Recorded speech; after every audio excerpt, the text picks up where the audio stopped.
કેન્દ્રીય ગૃહપ્રધાન અમિત શાહ ગુજરાતની મુલાકાતે વિવિધ વિકાસ કાર્યોનું લોકાર્પણ ખાતમુહૂર્ત કરવાના છે। અમિત શાહ સવારે 11:30 કલાકે જીએમડીસી ગ્રાઉન્ડ ખાતે સ્વદેશોત્સવ કાર્યક્રમનો તે પ્રારંભ કરાવશે। બપોરે 12:30 કલાકે મહાત્મા મંદિર ખાતે અર્થ સમિટ 2025ના સમાપન સમારોહમાં તે હાજરી આપવાના છે। ગાંધીનગર ખાતે સર્કિટ હાઉસમાં અધિકારીઓ સાથે બેઠક કરવાના છે। તળાવોના ઇન્ટરલિંકિંગ પ્રોજેક્ટ મુદ્દે અધિકારીઓ સાથે તે વાતચીત કરવાના છે। ગાંધીનગરમાં રેલવે ઓવરબ્રિજ અને સ્પોર્ટ્સ કોમ્પ્લેક્સનું પણ તે આજે લોકાર્પણ કરવાના છે।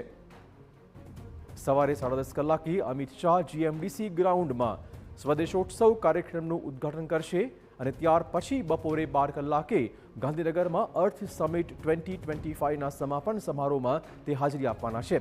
બપોરે 2:30 કલાકે ગાંધીનગર સર્કિટ હાઉસ ખાતે તળાવોના ઇન્ટરલિંકિંગ પ્રોજેક્ટ પર અધિકારીઓ સાથે બેઠક કરવાના છે। ભારત સરકારના ગૃહ અને સહકારિતા મંત્રી આદરણીય અમિતભાઈ શાહ સાહેબ અને ગાંધીનગરના લોકપ્રિય સાંસદ વિકાસના કામોમાં રસ લેતા હોય છે।